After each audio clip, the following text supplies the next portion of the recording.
guys, Dan Book Nook Noggin here, and we're going to continue on with some more talking about these Ultimate books that just came out recently, written by Jonathan Hickman. If you had caught my Ultimate X-Men and the Ultimate Invasion videos, then you'll kind of have an idea of what this new, I don't know if you can call it a rebranding, reintroduction to this Ultimate Universe. I really don't know what to call it, but yeah. Let's start talking about this one. This is Ultimate Spider-Man 2024, and it collects issues of that same title, numbers 1 through 6, and of course it's written by Jonathan Hickman, and a couple of other people who I've never heard of worked on this as well. Now, this takes place in that same universe as the Ultimate X-Men and the Ultimate Invasion, where, if you remember from that one cataclysmic event where Reed Richards from the Ultimate Universe had took it upon himself to try to save his universe, and he's just like this really, like, I don't know if it's just all ego or what his deal is, but this guy is just out to try to, he wants to do anything he possibly can to try to save his version of reality, I guess you could say, and insofar as controlling the outcomes of certain events in his universe. So in this universe, you don't ever see the maker, that Reed Richards. He's not in this book, but they're aware of the situation. Let's just say that.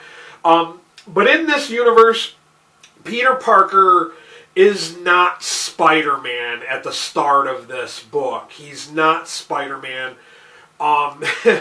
The hero is the Green Goblin, which is the same Green Goblin as it's Harry Osborn, obviously. But, okay, things are radically different in this universe.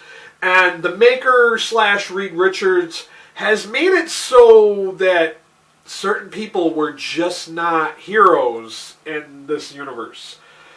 Someone else, on the other hand, has tried to change that outcome.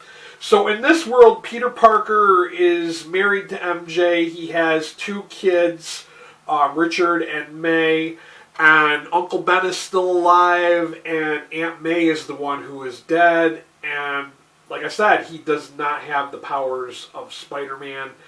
But that changes when someone sends him a device that has a suit that has that Stark technology in it, and along with that suit, it has the radioactive spider that turns him into Spider-Man. So he chooses to accept this mission, I guess you could say, and he becomes Spider-Man. And mind you, this takes 20 years after the time he should have been Spider-Man. So like I said, the world is radically different. He's learning how to, it's a middle-aged Peter Parker trying to learn how to be Spider-Man.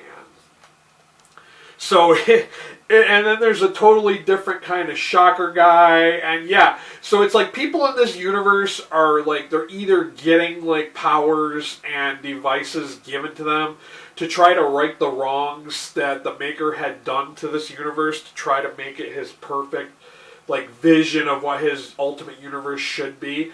I found this to be really interesting. It is very dialogue heavy. I know not everybody likes to read, like comics that just have so much dialogue, but this Ultimate series is so worth it, just investing the time to take the time and sit down and read through all of it, because this was a fun read. I did like it very much. I gave it a 4 out of 5 star rating on Goodreads. But to see the Green Goblin and Spider-Man teaming up as heroes was definitely interesting. It was something I did not expect. It's a whole different take on Spider-Man. So I think that this could be a great series to check out, further along the line. Like I said, I rated this 4 out of 5 stars on Goodreads. well worth picking up. If you've read any of these Ultimate books, definitely go out and check this one out. As always, I'm going to put a link down to Amazon if you want to pick up a copy of this for yourself. I'm also going to throw down my coffee link if you wouldn't mind donating money to my channel. It helps, you know, every little bit. Like, even if you just purchase, like, anything, doesn't necessarily have to be this book.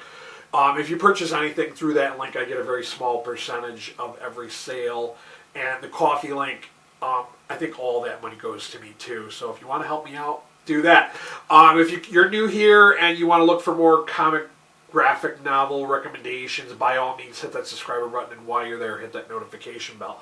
That's all I got for you guys. Sorry, it's going to be a short, sweet one. Hopefully I didn't share too much of this to give away too much of the story. Like I said, it was kind of fun and definitely an interesting take on Spider-Man.